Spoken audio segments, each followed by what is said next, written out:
안녕하세요. 평소에 사연을 즐겨 듣다가 저도 용기를 내서 보내봅니다. 저는 올해로 31살, 평범한 회사를 다니고 있는 직장인 남자입니다. 오늘 제가 사연으로 보내는 이야기는 제가 20대 초반에 군대를 다녀오고 자취를 할 때 있었던 일입니다. 나름 공부를 열심히 해서 지방에서 서울로 대학을 다니게 되었고, 당연히 자취를 했었어야 했는데, 아무래도 여유롭지 않은 가정형편상 조금 오래된 2층 다세대 주택에서 자취를 했습니다. 1층은 주인집이 살고 있었고 2층에는 방이 3개, 화장실과 부엌 이렇게 된 구조인데 방세를 내고 주방과 화장실을 공동으로 써야 하는 게 조금 힘들긴 했지만 공동구역은 주인 아주머니께서 매일 올라와 청소를 해주시는 덕분에 크게 불편한 점은 없었습니다. 무엇보다 월세가 다른 원룸에 비해 너무 저렴했기 때문에 어쩔 수가 없었습니다. 2층에 같이 사는 사람들은 저를 포함해서 총 3명의 남자였는데 다들 어찌나 바쁘게 사는지 공동구역에서도 그닥 마주치는 일이 없었고 다들 조용한 데다 어쩌다 마주치는 일이 생기더라도 그냥 꾸벅 인사만 하고 지나쳤기 때문에 이름은커녕 얼굴도 잘 기억이 나질 않습니다. 다만 주인집 아줌마도 사실 위층에 사람이 없을 때만 올라와서 청소를 하시느냐? 별로 마주칠 일이 없었는데 주인집 아줌마만큼은 오랜 시간이 지난 지금에 와서도 쉽게 잊혀지질 않습니다. 지금도 기억이 나는 건 그날은 정말 더운 여름날이었습니다. 그냥 더운 게 아니라 너무 습하고 더워서 가만히 앉아만 있어도 땀이 줄줄 흐르는 그런 미친 더운 날이었어요. 학교 수업을 마치고 집까지 걸어가고 있었습니다. 학교에서 집까지는 천천히 걸어도 15분이면 도착했기 때문에 오전에 살짝 날씨가 흐렸지만 우산은 들고 가지 않았습니다. 그런데 점심때쯤부터 본격적으로 하늘이 어둑어둑해지더니 결국 제가 학교 끝나고 집으로 걸어가는 와중에 비가 쏟아지기 시작했습니다. 얼마 지나지 않아 소나기가 쏟아지기 시작했고 저는 열심히 집으로 뛰었지만 거세게 내리는 비에 머리끝부터 발끝까지 다 젖어버리고 말았어요. 집으로 들어가자마자 샤워부터 해야겠다는 생각으로 2층 문을 열고 들어가면서 티셔츠를 벗었는데 화장실에 누군가 씻고 있는 듯한 소리가 들리더라고요. 저랑 같이 2층에 살고 있는 다른 사람들은 학생이 아니고 회사를 다니는지 낮 시간에 집에 있는 일이 드물었는데 누군가 싶었습니다. 그러다 화장실 앞에 벗어놓은 옷이 쌓여 있었는데 대충 보니까 여자 옷 같더라고요. 아래층 주인집 아줌마의 옷이구나 생각하고 제 방으로 들어가려고 했어요. 하지만 그 순간 제 머릿속에 나쁜 생각이 들었습니다. 제가 살던 집의 주인 아주머니는 나이는 40대 초반 정도로 보이는데 항상 다정하고 상냥하게 모든 사람들을 대해줬기 때문에 평소에도 좋게 생각했었어요. 거기에 더불어 평소에는 가벼운 화장에 옷차림도 편하게 하고 다녔는데 여름이라 그런지 딱 붙는 민소매 티셔츠에 짧은 추리닝 반바지를 자주 입었습니다. 그날도 화장실 바로 앞에 그 옷이 있더라고요. 그래서는 안 되는데 저는 당시에 군대를 다녀오고부터 계속 여자친구가 없었기 때문에 여러모로 많이 외로워하던 중이었어요. 아줌마의 옷을 들고 살짝 냄새만 맡아보려고 했습니다. 날이 더워서 그런지 약간의 비릿한 땀 냄새와 평소 아줌마가 지나갈 때마다 은은하게 나던 화장품 냄새가 너무나도 좋게 느껴졌어요. 그러면 안 된다고 생각하면서도 멈출 수가 없었습니다. 그러다가 중요 부위를 가리는 제 손바닥만한 천 쪼가리를 발견하고는 저는 참기가 힘들었습니다. 많은 생각이 제 머릿속을 스쳐 지나갔지만 저는 결국 제 이성을 잃어버리고 그것을 제 주머니에 넣고 방으로 들어갔습니다. 잠시 후에 아줌마가 목욕을 다 끝냈는지 화장실 문이 열리는 소리가 들렸고 아줌마가 혼잣말을 하면서 무언가를 찾는 소리가 들렸어요. 저는 혹시라도 들킬까봐 숨을 죽이고 있었는데 한 5분쯤 지나서 아줌마가 제 방문을 녹화하더라고요. 저는 아무도 없는 척 대답하지 않았습니다. 그러더니 아줌마는 다른 방도 노크를 해보더니 아무도 반응하지 않자 그냥 내려가는 것 같더라고요. 저는 방문에 귀를 바싹 대고 아줌마가 내려가는 발소리를 확인하고는 주머니에서 그걸 꺼내 본격적으로 감상하고 즐기기 시작했습니다. 그리고 사람들이 집에 돌아오기 전에 샤워를 먼저 해야겠다는 생각이 들어서 빠르게 샤워를 하고 제 방에 들어와 누워 있었어요. 여러 가지 일도 있었고 비를 맞아서 피곤했는지 잠깐 잠이 들었는데 누군가 밖에서 문을 두드리는 소리에 놀라 일어나 보니 주인집 아줌마가 저를 다시 찾아왔더라고요. 두근거리는 마음으로 문을 열었더니 아줌마는 일단 방에 들어가서 이야기하자고 제 방으로 들어와서 침대에 걸쳐 앉았습니다. 아줌마의 옷을 침대 베개 밑에 넣어두었기 때문에 저는 2배로 더 긴장이 되더라고요. 아줌마는 한참 동안 말이 없이 제 얼굴을 쳐다보다가 제가 그거 가져갔냐고 물어보는 게 아니겠어요? 순간 머리가 멍해졌고 무슨 말을 해야 할지 모르겠더라고요. 일단 아니라고 발뺌은 하긴 했는데 아줌마는 믿는 눈치가 아니었어요. 괜찮으니 말해보라며 계속 저를 설득했어요. 그래서 사실 그날 집안에 아줌마와 나뿐이었고 숨기고 싶어도 숨길 수가 없었습니다. 그래서 죄송하다고 말씀드리고 베개 밑에 숨겨놓았던 아줌마의 옷을 꺼내주었습니다. 아줌마는 한숨을 푹 쉬더니 총각같이 멀쩡한 사람이 왜 아줌마 걸 가져가냐고 저한테 되려 뭐라고 하며 주머니에 그것들을 넣더라고요. 저는 너무 민망하고 창피해서 아무 말도 못하고 고개를 떨구고 있었고 혹시라도 주인 남자가 알게 되거나 집에서 쫓겨나거나 아니면 경찰에 신고라도 할 것 같은 두려움에 벌벌 떨고 있었어요.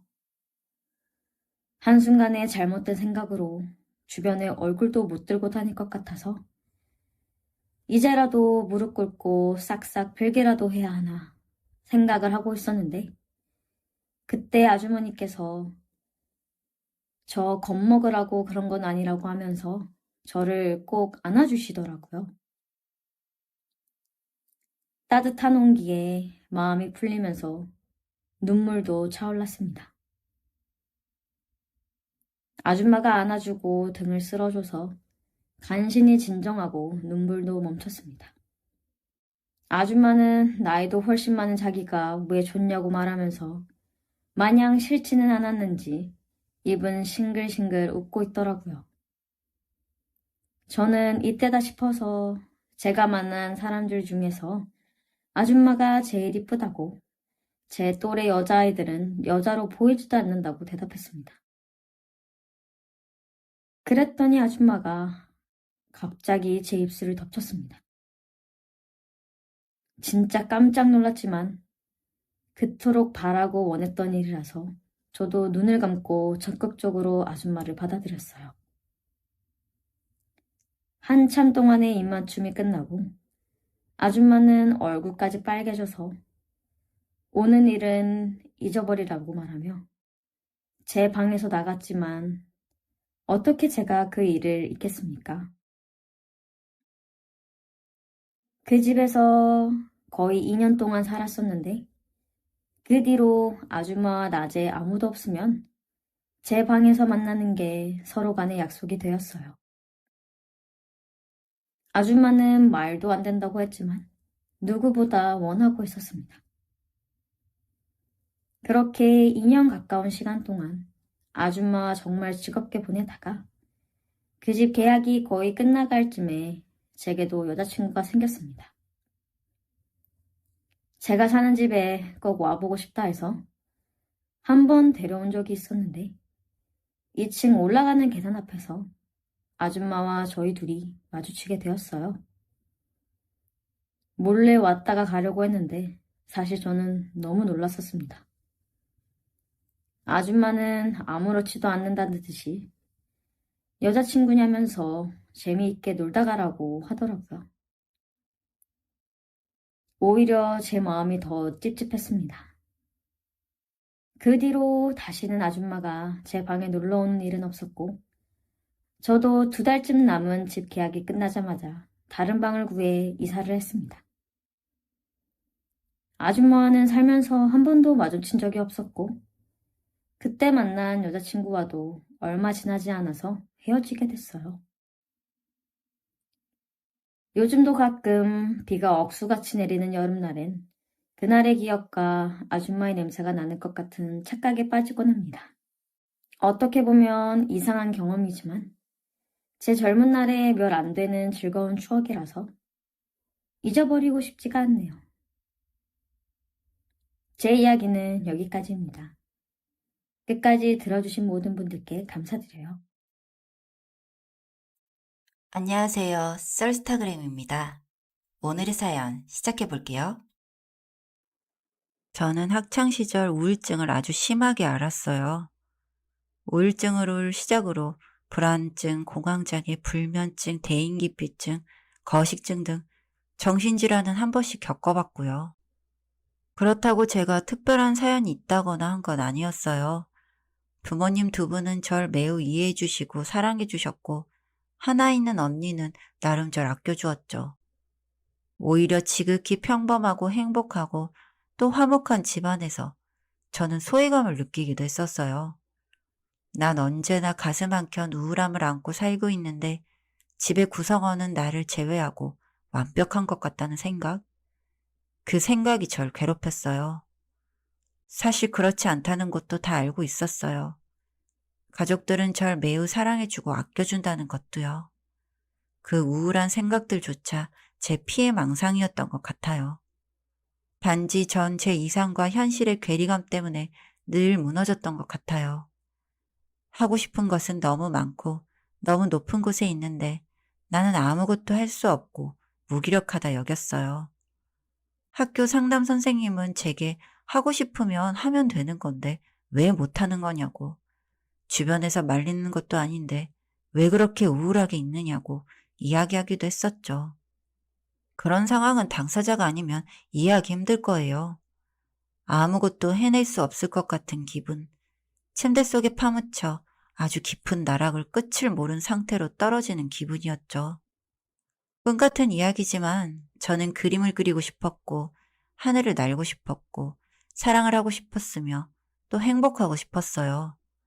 바닷속에서 영원히 살고 싶었고요. 누군가는 소설 속에 나오는 이야기라고 그 중에 현실성 있는 것들을 꼽아 하나씩 천천히 해나가면 정상으로 돌아온다고 이야기했어요. 제가 원하는 대답은 그냥 그렇구나, 이 정도였는데 굳이 본인들의 기준을 제게 들먹였죠. 이런 생각과 사고를 가지고 있다 보니 친구 관계도 원만하지는 못했어요. 중학교 시절 한참 친구들과 어울려 꾸미는 이야기나 맛있는 거 먹으러 우르르 몰려다니는 애들이 대부분인데, 저는 그런 대화에 끼이지도 못했고 단체 생활과는 정말 안 맞았거든요. 대놓고 왕따 같은 건 아니었지만 은근히 따돌림을 당했어요. 그나마 다행이었다면 조금 예쁘장한 얼굴 탓에 호기심을 가지고 연애를 하자 접근한 남자애들이 끊이질 않아 온전히 혼자 있진 않았고요. 오히려 그런 행동들이 뒷소문을 만들어내는 한몫했지만요. 뭐 이런 생각들도 약물치료와 상담치료를 병행하며 천천히 괜찮아졌어요. 하지만 전 원래 이상을 추구하는 사람이었기에 하고 싶었던 것들을 하나씩 도전했어요. 학생 신분이었기에 입시 미술에 뛰어들어 미대 조속과를 나왔고, 하늘을 날고 싶다는 생각 하나로 경비행기 자격증을 땄어요. 바다가 너무 좋아 스킨스쿠버 자격증도 땄고요. 제 이상이 하나씩 실현될 때마다 너무 행복했고 저를 찾아가는 기분이 들었어요. 어떤 때는 스킨스쿠버 강사로, 어떤 때는 작가로, 어떤 때는 경비행기를 타고 하늘을 날았어요. 그리고 마지막으로 사랑을 이뤄냈어요. 스킨스쿠버 강사 활동을 진행하던 중 저보다 6살 연상인 한 남자를 알게 되었고, 서로 첫눈에 반해 수업 종료 후 술을 마시러 갔고 밤새도록 대화를 했어요. 그날을 기점으로 그와 매일같이 만나며 서로를 알아갔어요. 어느 날 그 사람은 제게 이제 연애를 해보지 않겠느냐며 자신과 함께 꿈을 하나씩 이뤄가며 행복해보자고 고백을 했고 기쁜 마음으로 받아들였어요. 저와 남자친구는 매일같이 만나 사랑을 나눴어요. 함께 온갖 경험을 했죠.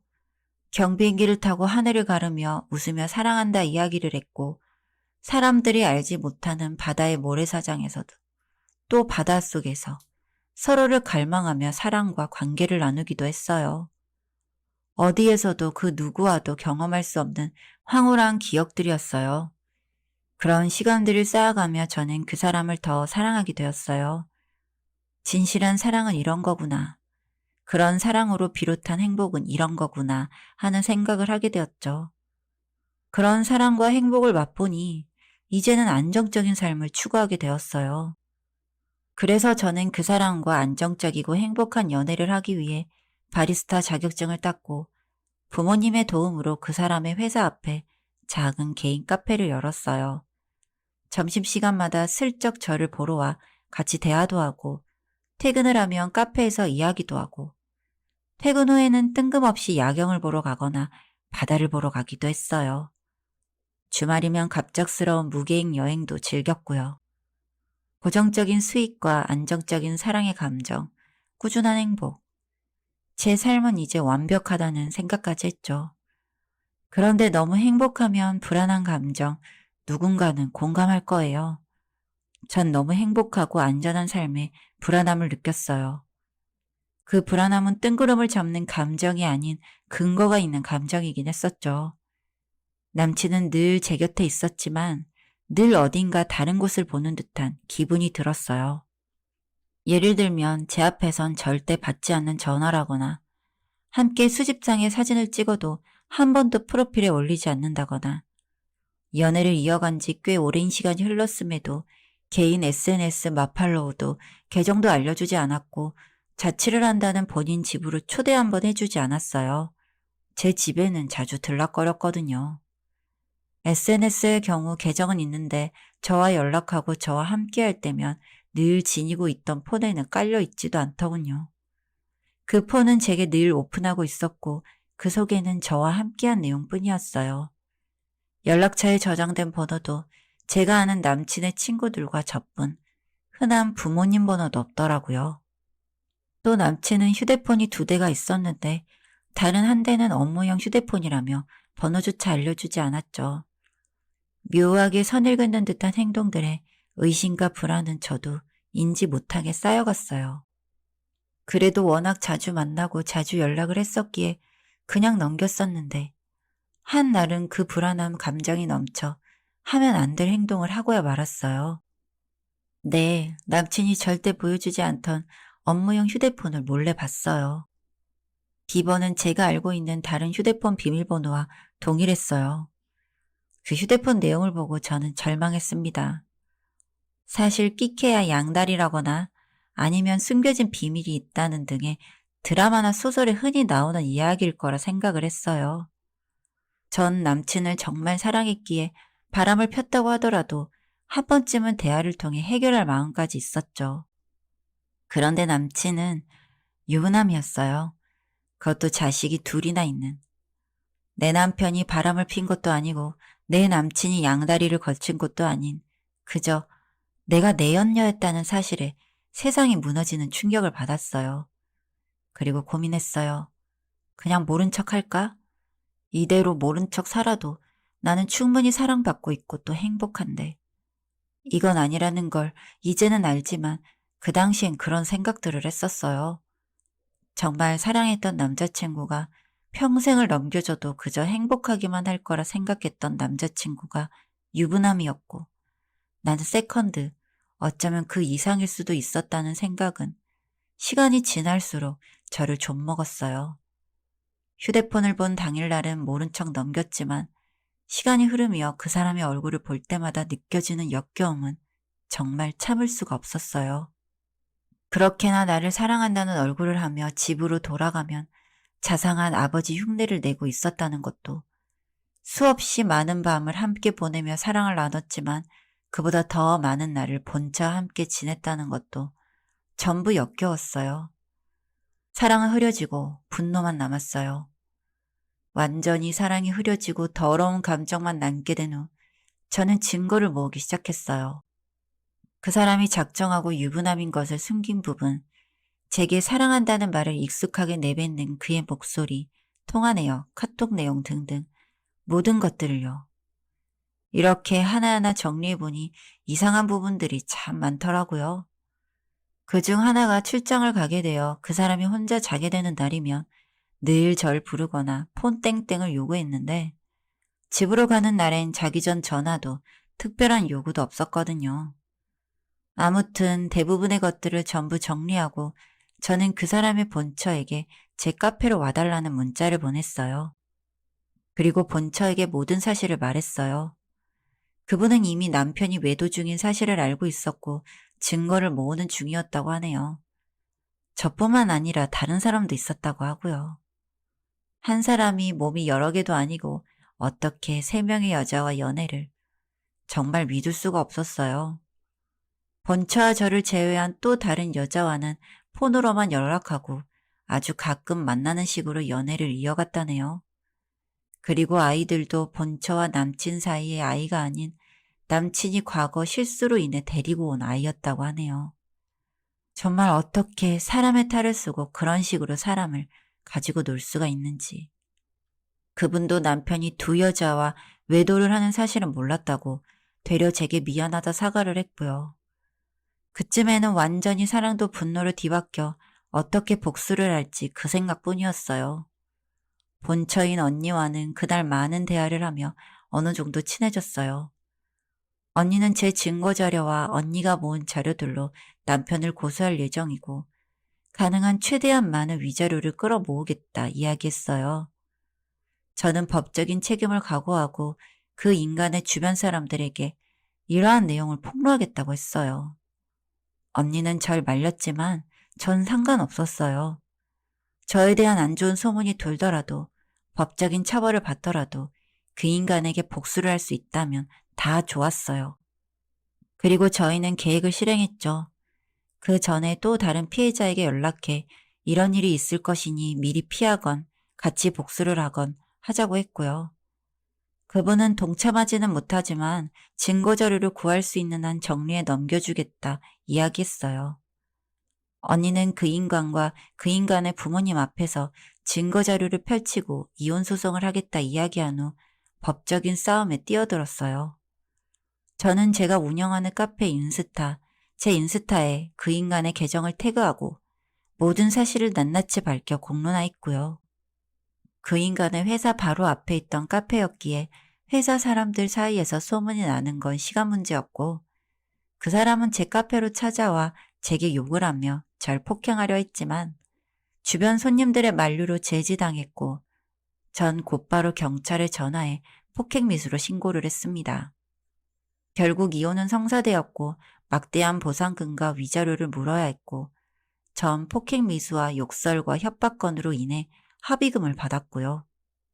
언니와는 아직 간간히 연락을 하고 있지만 아마 곧 연락이 끊길 것 같아요. 늘 이상을 꿈꾸고 환상 속에서 살아왔는데 현실을 깨닫고 나니 제가 참 운이 좋은 환경에서 자랐다는 생각을 했어요. 원하는 것이 있다면 언제든 할 수 있었고 또 해낼 수 있는 환경에서 내가 하고 싶은 것, 원하는 것을 어렵지 않게 이뤄내 이런 일들에 쉽게 무너졌구나 하는 생각이 들었어요. 부모님께 정말 감사하지만 이런 일을 겪고 나니 아름답게 세상을 바라보고 이상을 실현하는 것도 중요하지만 혼자 세상에서 두 발로 서 이겨나가는 것도 중요하다는 생각이 들었어요. 이번에도 만약 언니가 없었다면 전 무너졌을 거예요. 현실적으로 제가 할 수 있는 것들에 부딪히며 세상을 이겨내며 열심히 살아갈 예정입니다. 전처럼 환상과 허구에 이끌려 다니는 짓은 관두려고요. 하지만 행복을 목표로 하는 것은 유지할 생각이에요. 최선을 다해 제 힘으로 온전히 저 하나로 행복하기 위해 노력하려고요. 여기까지 썰스타그램이었습니다. 구독과 좋아요 부탁드릴게요.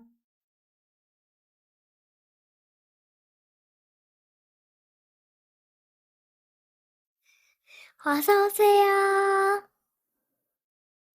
반갑습니다. 안녕하세요. 저는 IT 쪽에서 직장 생활을 하고 있는 30대 남자입니다. 제가 생각하기에 너무 부끄럽고 창피해서 익명이 보장되는 유튜브에 누구에게도 말하지 못한 속마음을 보내게 되었습니다. 아내와는 지인의 생일 파티 자리에서 처음 만나게 되었습니다. 동갑이다 보니 첫날부터 친해지게 되었습니다. 이성적인 감정 없이 정말 친한 친구라고 생각하고 지냈는데 아내는 저한테 이성적인 감정을 느끼고 있었습니다. 아내가 고백하기 전까지는 저도 아내의 속마음을 알지 못했습니다. 고백을 받고 나서 아내가 싫었던 것은 아니었지만 마음에 끌림이 없었습니다. 그래서 정중히 사과와 함께 거절을 하였습니다. 아내를 좋은 친구라고 생각을 했기에 친구 관계는 유지되었으면 좋겠지만 불편하다면 친구 관계를 끝내도 된다고 아내에게 솔직하게 말을 해주었습니다.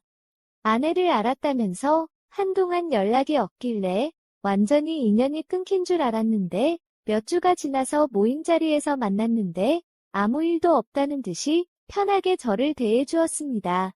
저도 아내에게 편하게 대해주었습니다. 하지만 아내는 저에게 몇 번이나 고백을 하였고 주변에서도 아내만 한 좋은 여자가 없다고 하면서 자기를 사랑해주는 이성을 만나는 것이 좋다는 말에 한참을 고민하다가 아내가 교제를 시작하였습니다. 2년간의 교제를 하면서 아내 가족들과 인사도 나눴고 가끔씩 만나서 밥도 먹었습니다. 그때까지 아내의 막내 동생이 미국에서 유학 중인 것을 알았고 사진으로만 몇 번 봤었습니다.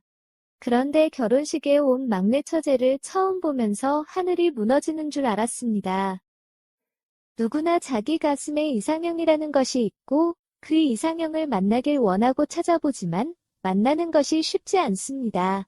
저도 제 이상형을 생각만 했지 현실에서는 볼 수가 없어서 잊고 지냈는데 그렇게 만난 것이었습니다. 막내 처제는 말하는 것부터 웃는 것까지 너무나 제 이상형에 가까웠고 특히나 애교가 많았습니다. 아내와 결혼식을 하고 있는데도 제 눈에는 앉아서 웃고 있는 처제만 보이고, 제 귀는 처제 목소리만 들리고, 제 머릿속에는 처제뿐이었습니다. 그렇게 살짝 정신이 나간 상태로 결혼식을 마치고 신혼여행을 갔습니다. 아내는 제가 많이 힘들어서 정신이 나간 줄 알고 걱정했지만 몸이 힘들진 않았습니다. 신혼여행 이후로도 한동안 마음을 다 잡느라 고생을 했고, 어느 정도는 현실에 수긍하고 적응을 다 했다고 생각했습니다. 그러던 중에 미국으로 출장을 가게 되었고, 미국에 가는 김에 장모님 심부름으로 반찬 등 이것저것을 챙겨서 처제에게 가져다 주게 되었습니다. 결혼한 지도 2년이나 되었고, 그 사이에 처제도 몇 번 보았기에 아무런 부담 없이 편하게 미국으로 갔습니다. 공항에 내렸더니 처제가 마중을 나와 있었고, 저를 보자마자 너무 고맙고 반갑다며 안아주는데 갑자기 심장이 요동치면서 결혼식 날 느꼈던 그 감정이 되살아나는 것이었습니다. 3주 동안 있는 장기 출장이라서 출근하지 않는 주말이면 처제와 여행 및 구경을 다닐 계획이었는데 순간 걱정이 되었습니다. 출장 일정이 바빠져서 주말에 같이 시간을 못 보내게 되었다고 거짓말을 해야 하나 고민을 하고 있는데 호텔에 가는 차 안에서 처제는 벌써 주말에 보낼 스케줄을 다 짜고 호텔 및 투어들도 다 예약해 놓았다면서 자기만 믿으라고 하였습니다. 저녁 약속이 있는 날은 제외하고는 평일에도 퇴근하고 매일 처제와 만났습니다. 처제는 유학 때문에 자주 못 봐서 제가 조금 어색하기도 하고 어렵기도 했는데 3주 동안 같이 지내면서 가까워지고 즐거운 시간이었다면서 앞으로도 자주 연락하면서 지내자고 하였습니다. 하지만 저는 긴장의 연속이었습니다. 처제에게 절대 속마음을 들키지 않으려고 한순간도 방심하지 않고 긴장했던 시간들이었습니다. 출장 이후로 처제에게 가끔씩 연락이 왔었고 저도 아무렇지 않은 척 평범하게 연락을 주고받았습니다. 그 출장 이후로 처제는 한국에 오면 꼭 저희 부부 집에 와서 놀다가 하룻밤을 자고 갔습니다. 그때마다 아무렇지 않은 척을 하였지만 정말 너무 힘들어서 있지도 않은 약속이 있다며 늦게 들어가거나 주말에 혼자 나와서 시간을 보내기도 하였습니다. 그러다 결국 사고는 터지고 말았습니다. 처제는 졸업을 하고 한국에 돌아왔고 처갓집이 좁았던 처제는 저희 집으로 오게 되었습니다. 아내 역시도 처제와 저 사이에 문제도 없고 친해 보였는지 저와 한마디 상의도 없이 처제를 데리고 왔습니다. 처제가 온 이후로 거의 퇴근 시간이면 자주 회사 앞으로 찾아왔습니다. 매일 야근을 하던 아내와 달리 저는 자율 출퇴근제에 정시 근무를 하다 보니 처제가 저한테 오는 것이었습니다. 혼자 집에만 있으니 심심해하는 것은 이해가 되지만 거의 매일 같이 찾아와서는 이제 친오빠 같다며 제 팔짱을 끼고 밥 먹으려 가고 영화 보려 가고 카페에 가다 보니 처제랑 형부 사이로 만난 건지 남자와 여자의 연인 사이로 만나고 있는 건지 저도 헷갈리기 시작했습니다. 팔짱을 낄 때마다 처제의 몸이 제 팔로 다 느껴지는데 그럴 때마다 순간순간 형부가 아니라 한 마리 외로운 늑대가 되었습니다. 처제와 거리를 두어야 할 것 같은데 이사 온 지 얼마 안 된 처제를 나가라고 할 수도 없고 거의 매일 같이 회사 앞에 찾아오는 처제에게 오지 말라고 한들 집에 가면 아내가 올 때까지 처제와 단둘이 시간을 보내야 하는 것은 매한가지입니다. 어떻게 하면 좋을까요? 오늘의 사연은 여기까지입니다. 구독과 좋아요, 알림 설정 부탁드립니다. 긴 글을 읽어주셔서 감사합니다. 구독과 좋아요 꾹꾹 눌러주세요. 꾹꾹. 알림 설정도 꾹꾹 눌러주세요.